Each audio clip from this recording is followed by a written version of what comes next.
हम लोग डेफिनेशन पढ़ते हैं ना कि human rights is the rights, कि हम लोग अक्रॉस हम जाकर के देखें कि colour, caste, creed, sex, religion, और इस इन सब को क्या है कि इनके साथ डिस्क्रिमिनेशन नहीं होना चाहिए।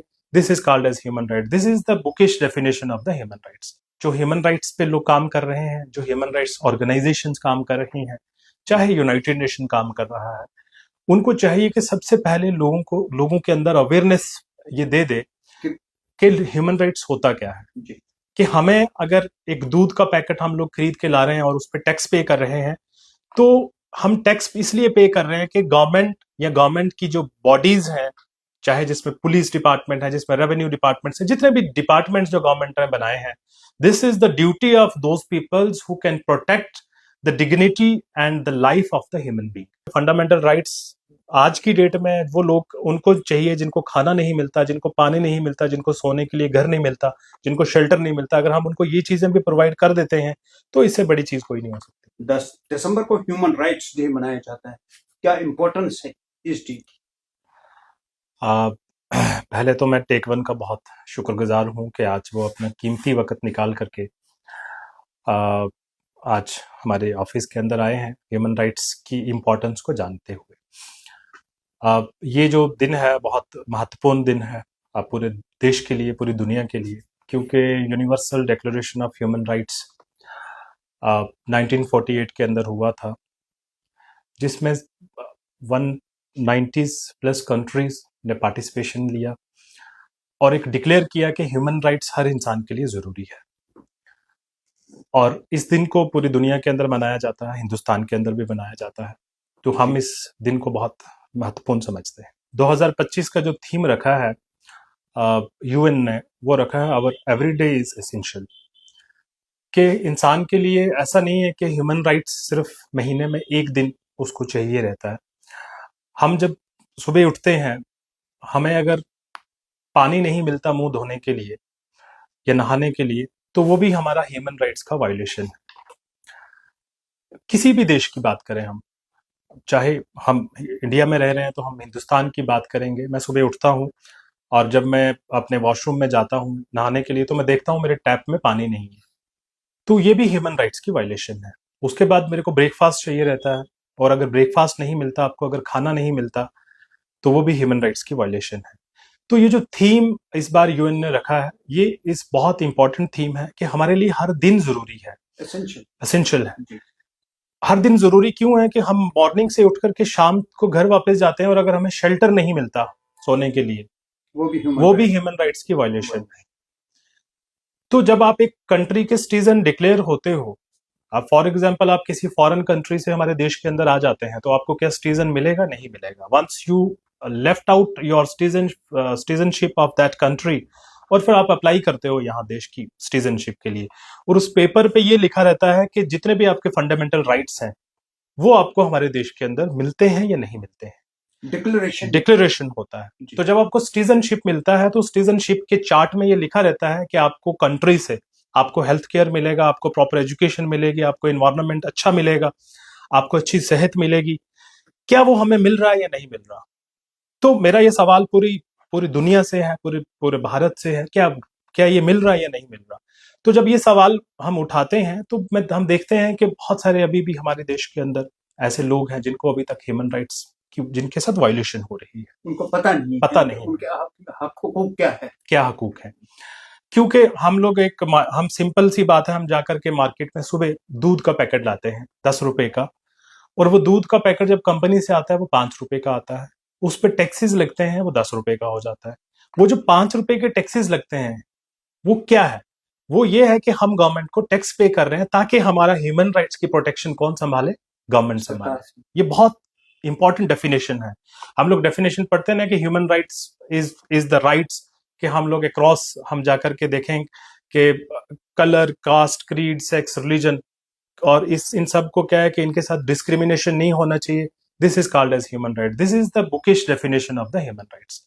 जो ह्यूमन राइट्स पे लोग काम कर रहे हैं, जो ह्यूमन राइट्स ऑर्गेनाइजेशंस काम कर रही हैं, चाहे यूनाइटेड नेशन काम कर रहा है, उनको चाहिए कि सबसे पहले लोगों के अंदर अवेयरनेस ये दे दे कि ह्यूमन राइट्स होता क्या है जी।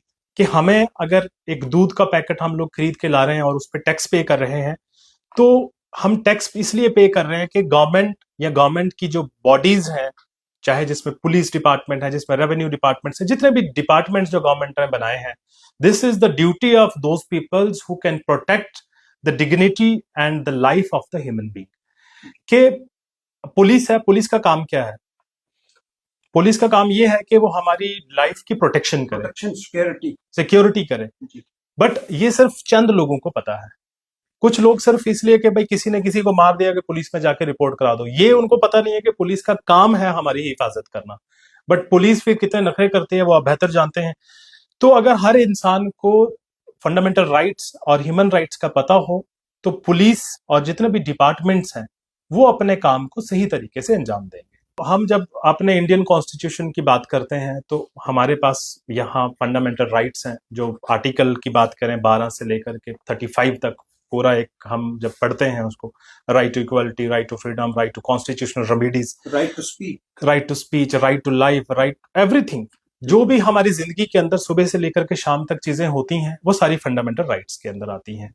तो मैं जैसे वही कह रहा था कि अकाउंटेबिलिटी की बात होनी चाहिए, हर देश के अंदर होनी चाहिए। और हम यहाँ पे भी बात करते हैं कि एक पुलिस को भी अकाउंटेबल होना चाहिए, रेवेन्यू डिपार्टमेंट को भी अकाउंटेबल होना चाहिए, ह्यूमन राइट्स ऑर्गेनाइजेशन को भी अकाउंटेबल होना चाहिए। गवर्नमेंट ने हर चीज को फ्रेम आउट करके रखा है, but this is the prime duty of every citizen कि वो अपनी ड्यूटीज को, अपने राइट्स को जाने, अंजाम दे दे। मीन्स मेरी ड्यूटीज है कि मैं ह्यूमन राइट्स के बारे में लोगों को अवेयर करूं। जब मैं अपनी ड्यूटीज को नहीं निभाऊंगा तो जिनका राइट है वो अपने राइट को कैसे जानेंगे? तो इसलिए जरूरी यह है कि जितनी भी हमारी बॉडीज हैं उन सबको काम जो करना है वो अपनी ड्यूटीज को सही तरीके से अंजाम दें, ताकि हम जिनको राइट्स मिलना चाहिए उनको सही तरीके से सही टाइम पे राइट मिले। हमारे कल्चर में माँ बाप एक बहुत बड़ा स्थान रखते हैं घर में। बिल्कुल। मगर अब ऐसी स्थिति आई है कि हम अपने माँ बाप को ओल्ड एज होम्स में उनको दाखला दे देते हैं और अपनी जिम्मेवारियों से थोड़ा परे भी हो जाते हैं, ताकि हम अपने माँ बाप की सेवा ना कर पाए। क्या ये ह्यूमन राइट्स वायलेशन है क्या? बिल्कुल, ये बहुत अहम सवाल है। इसलिए भी अहम है कि GHRT इंडिया इस पर बहुत अरसे से काम कर रहा है और बहुत सारे ज़िलों के अंदर हम लोग, हमारी टीम्स जाती हैं जहाँ पर ओल्ड एज होम्स हैं, वहाँ पर जाकर के उनका हाल पूछते हैं, उनको दवाइयाँ देते हैं, उनको जो भी एसेंशियल आइटम्स हैं, जो ज़रूरी चीज़ें हैं, उनको वो प्रोवाइड करते हैं। और मैं जब उनसे खुद मिलता हूँ पर्सनली तो वो लोग आंसू उनके आंखों में आ जाते हैं। उसका रीज़न ये होता है कि उनकी फैमिलीज, उनके जो बच्चे हैं या उनके जो घर वाले हैं वो बहुत अच्छे सेटअप में रहते हैं, लेकिन उन्होंने अपने माँ बाप को घर से निकाल दिया रहता है, तो वो सिवाय रोने बेसहारा होते हैं। तो मैं अप्रिशिएट करूंगा ऐसे लोगों को जिन्होंने ओल्ड एज होम बनाया कि एटलीस्ट उनको शेल्टर और फूड तो मिल रहा है वहां पर। लेकिन गवर्नमेंट को और ह्यूमन राइट्स बॉडीज को एक बहुत सख्त कानून बना देना चाहिए कि जो भी इस तरह का कदम उठाता है, क्योंकि एक माँ बाप ने अपने बच्चे को। रहमान साहब, मैं यहाँ पे आपको 1 मिनट के लिए रोकूंगा। हमारे यहाँ फॉरेन कंट्रीज में एक माँ बाप को एक बेटा या बेटी घर से बाहर नहीं निकाल सकती। वहां के कानून और यहाँ के कानून में क्या कोई अंतर है? फॉरेन कंट्रीज के अंदर ओल्ड एज जो इसलिए नहीं है क्योंकि वहां कानून की बहुत सख्ती है। अगर कोई किसी की कंप्लेंट चली गई कि मेरे घर से मेरे बेटे ने मेरे को घर से निकाला है, तो उसके खिलाफ जो सख्त कार्रवाई होगी वो वहां की कंट्री के हिसाब से वो बहुत खतरनाक होगी, क्योंकि वो प्रॉपर इम्प्लीमेंटेशन ऑफ द कानून है। यहाँ पर वो चीजें नहीं है, जिसको घर से निकाल दिया आप जितनी मर्जी पुलिस रिपोर्ट कराते रहें, पुलिस अपना काम नहीं करेगी। इसलिए यहाँ पर ये चीजें बहुत तेजी से बढ़ रही हैं। तो मैं ये कहूंगा कि UN की जितनी भी असेंबलीज हैं उन्होंने ये कानून बनाए भी हैं, बट हमें उसको इम्प्लीमेंटेशन करना है।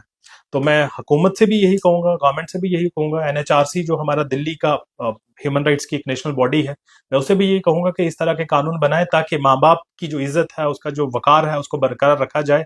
जो भी शख्स उसको घर से बाहर निकालता है उस पर सख्त से सख्त कानून कार्रवाई होनी चाहिए। आजकल स्कूल के अंदर भी एक सब्जेक्ट को ऐसा इम्प्लीमेंट किया जाए जहां पे बच्चों को इखलाक की दुनिया में सिखाया जाए कि इखलाक क्या होता है। और हम बहुत सारी चीजें देखते हैं, हमारे बड़े बड़े डॉक्टर्स हैं, बड़े बड़े इंजीनियर्स हैं, आज अगर किसी के आप ऑफिस में चला जाएं तो वो उस तरीके से बात नहीं करते आपके साथ, क्योंकि उनके अंदर एक गरूर होता है एक पोजीशन का। तो वो हम इखलाक की कमी है। तो अगर इस तरह का सब्जेक्ट अगर आपको बचपन से ही दिया जाए और वो यूनिवर्सिटी लेवल तक जाए, तो मैं कहता हूं कि हर इंसान के अंदर वो इखलाक पैदा हो जाएगा, वो डिसिप्लिन पैदा हो जाएगा कि वो अपने माँ बाप के साथ अच्छा बर्ताव या अच्छा सलूक करेगा, बजाय उसके कि हम लोग कानून की बात करेंगे कि इम्प्लीमेंटेशन ये क्योंकि सेकेंडरी चीज है, वो गवर्नमेंट उस पर किस तरह के इकदाम उठाती है या नहीं उठाती है, बट हमें जरूरी है कि हर पेरेंट्स अपने बच्चे को इखलाक की दुनिया के अंदर और उसकी तालीम दे ताकि वो माँ बाप को घर से ना निकाले। क्या संदेश दे देंगे आप जब आप एक ग्लोबल ह्यूमन राइट्स ट्रस्ट चला रहे हैं, क्या संदेश? मेरा तो यही संदेश है छोटे से लेकर के बड़े शख्स को कि सबसे पहली जरूरी चीज जो है एजुकेशन है। आप जब किसी भी चीज को एजुकेट करते हैं तो वो अपने आप में ही उसके अंदर बहुत सारी चीजें आ जाती हैं, वो अपने राइट्स को जानने लगता है, उसको ये पता रहता है कि मुझे क्या करना है और क्या नहीं करना है। तो education is the fundamental tool कि हम ओवरकम कर सकें जो भी हमारे साथ आज की डेट में हो रहा है। मुझे पता है कि मेरा राइट क्या है, जब मुझे मालूम है मेरा राइट क्या है तो मेरे को जरूरत नहीं है किसी भी अकाउंटेबल बॉडी की कि वो उसको कंट्रोल या मैं उसको हेल्प ले लूँ।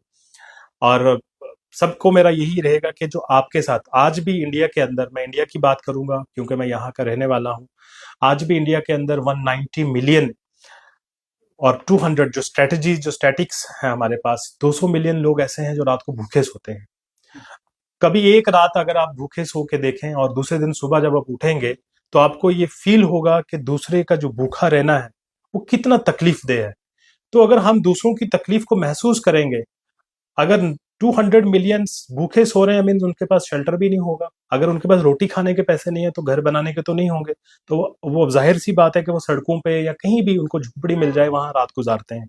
आज भी आप जम्मू के अंदर अगर आप चले जाएं बस स्टैंड में या कहीं भी इलाकों के अंदर चला जाएं, रात को आपको सड़कों के अंदर फुटपाथ के अंदर लोग सोए हुए दिखेंगे। तो मेरा मैसेज यही रहेगा, क्योंकि और बहुत सारे लोग ऐसे हैं जो महलों के अंदर सोते हैं आज भी और उनके तरह तरह के इंतजाम चाहिए कि मतलब उनकी नींद में कोई डिस्टरबेंस ना हो जाए। तो क्योंकि हम सारे इक्वल हैं, हम एक तरफ इक्वलिटी की बात करते हैं, दूसरी तरफ एक महल में सोया है और एक सड़क पे सोया है। तो इस चीज को इक्वल करने के लिए हमें सोचना पड़ेगा और हमें बाहर निकलना पड़ेगा। जो लोग महलों के अंदर सोने वाले हैं उनको ये सोचना पड़ेगा कि वो भी हमारा भाई है, वो भी हमारी बहन है, वो भी हमारा पड़ोसी है। अगर हम उसकी मदद करेंगे और एटलीस्ट उसको हम शेल्टर या खाना प्रोवाइड कर दें तो ये हमारे लिए बहुत बड़ी चीज है। तो मैं सबको यही मैसेज दूंगा कि आपके अपने आसपास पड़ोस के अंदर बाहर निकलने के लोग कितनी बुरी हालत में आज भी रह रहे हैं। तो मेरा मैसेज यही है कि आप दूसरों की मदद करें और दूसरों को भी अपने साथ ऊपर आने का मौका दें। मेरा यही मैसेज है, क्योंकि फंडामेंटल राइट्स आज की डेट में वो लोग उनको चाहिए जिनको खाना नहीं मिलता, जिनको पानी नहीं मिलता, जिनको सोने के लिए घर नहीं मिलता, जिनको शेल्टर नहीं मिलता। अगर हम उनको ये चीजें भी प्रोवाइड कर देते हैं तो इससे बड़ी चीज कोई नहीं हो सकती। टेक वन अब आपके व्हाट्सएप पर। व्हाट्सएप करिए हाय 9728253663 पर।